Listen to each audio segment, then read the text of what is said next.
right, everybody, how y'all doing? And welcome back to Let's Talk Sports.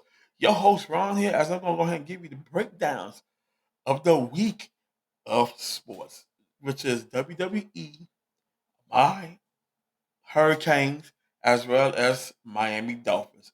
All right, let's go. I ain't gonna bore you too long. Let's do this. All right, in WWE, it has been hilarious because Jade had lost her damn mind. Yes, Jade had lost her mind. She attacked Michin, and Michin did not forget. So Michin came out with the Kendo stick and just started whipping her. Yep. And of course, B Fab and the announcers had to go ahead and pull Michin back from Jade from retaliating. And she was pissed. So with that said, yes, there will be a matchup between Michin and Jade. I don't know if it's going for the belt, but they all getting tired of Jade being the championship bully in the back.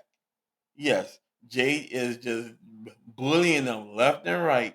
She also sent a message to Tiffany Stratton, Charlotte Flair, Rhea Ripley, and anybody else want to challenge her for that belt.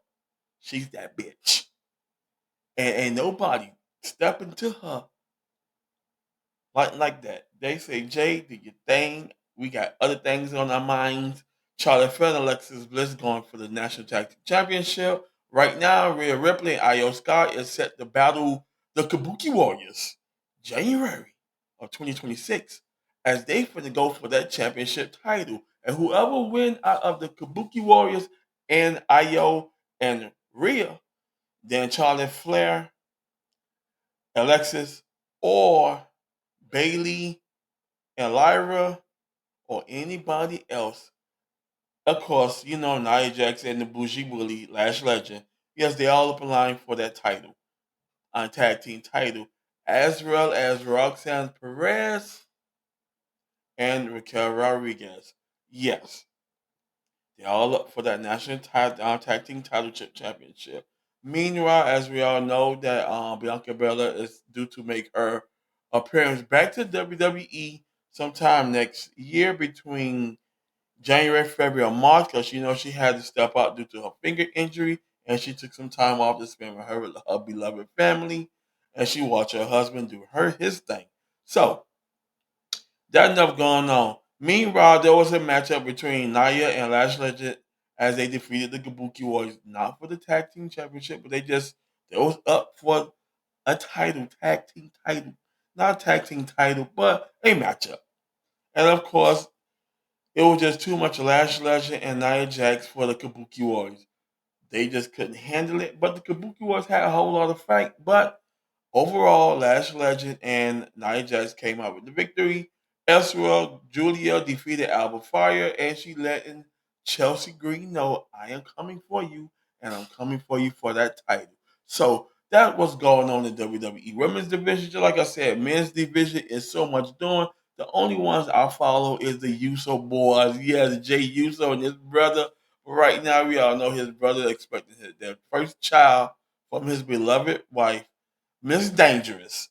Y'all know her as Caution, Miss Caution, Naomi.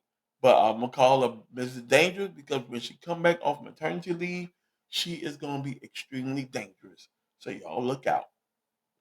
So moving right along, we finna jump to our Miami Hurricanes. Yes, and they did their thing as they beat it Texas A&M 10-7. OMG. They beat it them. And it was a damn good matchup. Yes, it was. I mean, it was just too much Lamar Fletcher. It was just too much Mark Fletcher Jr., number 4. When his number was called, he said, team, strap up. I finna put the choo-choo train. It was the March Fletcher Express, baby, as they gave that boy the rock. And that boy carried that rock for 17 yards. 17 carries for 172 yards. And that boy was thumping it, baby. And he was not letting up. Carson Beck threw 14 for 20 for 103 yards and a touchdown. Them boy was bumping, baby. Yes.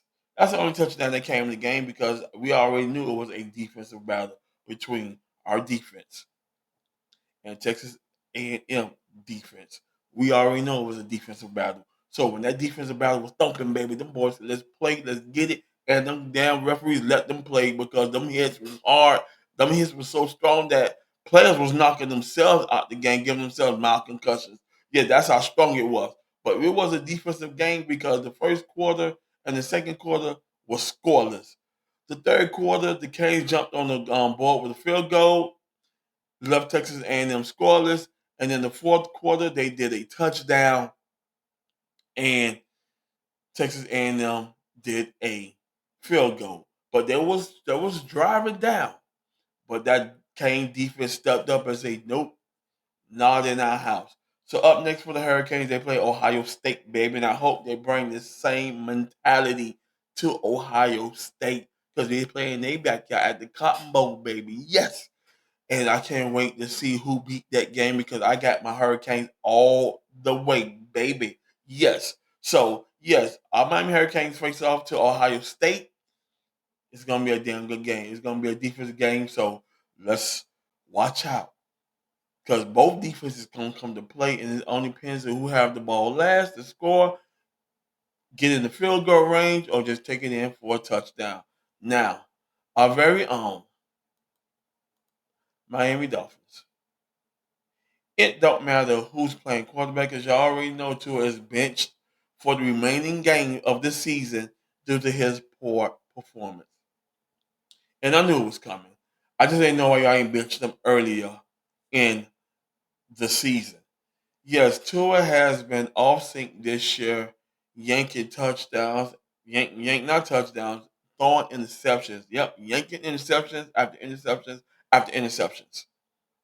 And we had errors in the game. Just like I said, it don't matter who is playing quarterback. It don't because right now it was a team performance thing, and the team was just out of sync in the third quarter. And when the third quarter started, it was over because you fumbled the ball, you throw an interception, defense was not in their right assignment fields as they was getting ran over, thrown over. It was just hideous. And the funny thing about it, both teams are eliminated from the playoffs, but right now the Bengals are playing for a better draft position in 2026 draft, which held in April. So Bengals are 5-10. The Dolphins are 6-9. Now we could go 8-9 by beating Tampa Bay this Sunday and then traveling to New England and spanking the Patriots in the cold. But I don't think so. And right now, it's just not looking good for the Dolphins. Even though we had Kieran Ayers as quarterback, he did his thing. He did 20 of 30 for 260 yards, but the interceptions were hurt them. Two interceptions. Um, we had fumbles. The tight end caught the ball, fumbled the ball, and then those turnovers just took the team out of it. Because right now, Cincinnati Bengals ground attack was just off hectic.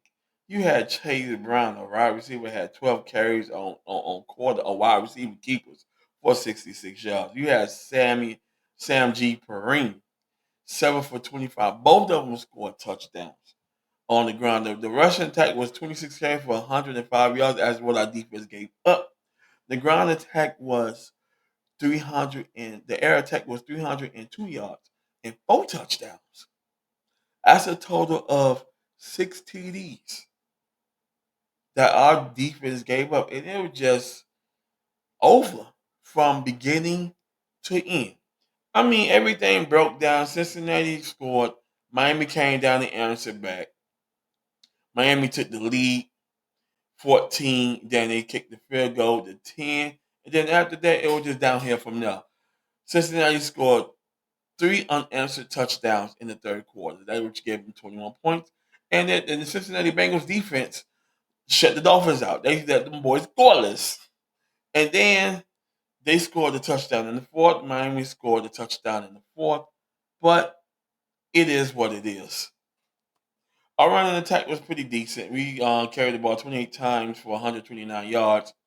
and we had 3 touchdowns on the ground. We had one from Arcane, who had the ball 15 carries for 81 yards, and he has been elected to his first Pro Bowl. So good luck to Arcane for that. There, he was the only player this year that was balling. If Tyreek Hill was healthy, he'll be in the Pro Bowl as well too.